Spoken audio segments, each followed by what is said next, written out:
Recently in MagicCon Minneapolis, we finally got an explanation to how the One Ring Tempting You mechanic works in the upcoming Lord of the Rings set. So there's two parts to this, a rules card and an emblem. So the rules card says, the ring tempts you. As the ring tempts you, you get an emblem named the ring. If you don't have one, then your emblem gains its next ability and you choose a creature to become or remain your ring bearer. The ring can tempt, even if you don't control a creature. The ring gains abilities in order from top to bottom and cannot lose those. And each time the ring tempts you, you must choose a creature if you control one. Each player can only have one emblem named the ring and only one ring bearer. And the emblem itself has some interesting effects. The first one is your ring bearer is legendary and can't be blocked by creatures with greater power. The second one is whenever your ring bearer attacks, draw and discard. The third one is whenever your ring bearer becomes blocked by a creature, that creature's controller sacrifices it at the end of combat. And lastly, whenever your ring bearer deals combat damage to a player, each opponent loses 3 life.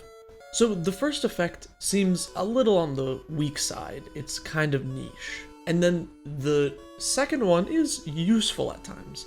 That third effect is pretty powerful though. It really lets your small creatures able to push through and make it difficult to block because you're always going to be trading up if you have a smaller creature. But then with the fourth effect, you don't want those smaller creatures hitting you because it's going to drain you for an additional 3. It seems to work really well with small creatures, especially with that first effect as well, which I think is really interesting. I suppose we'll see. There's a lot of sort of like weaker 2 power creatures that have tempting effects, so maybe that's intentional. We'll have to see when the full set comes out what other creatures tempt with the ring. As far as the mechanic itself, personally I'm not a huge fan of these abilities that require you to pull like outside rules cards, like the dungeon mechanics, how you need all these like outside dungeons to be able to like utilize them. I'm also really curious how this is going to affect Modern, because this set is Modern legal. In Commander, I think that the ring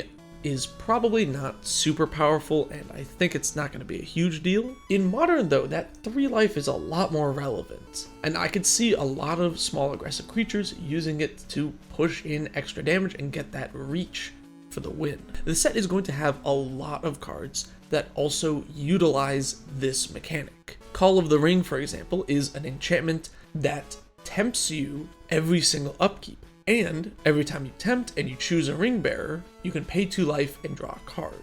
So this is a pretty powerful card draw engine for 2 mana, although it's costing you life and the ring is tempting you. Although the ring tempting you doesn't seem like a downside outside of Frodo, who can kill your opponent if they've tempted 4 times. I'm really curious to see what else they do with this effect, and we're just gonna have to wait for more spoilers, really.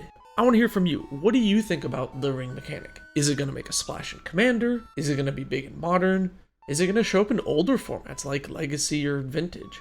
I don't really think so, but hey, let me know if I'm wrong in the comments below. Thank you so much for watching. Subscribe for more.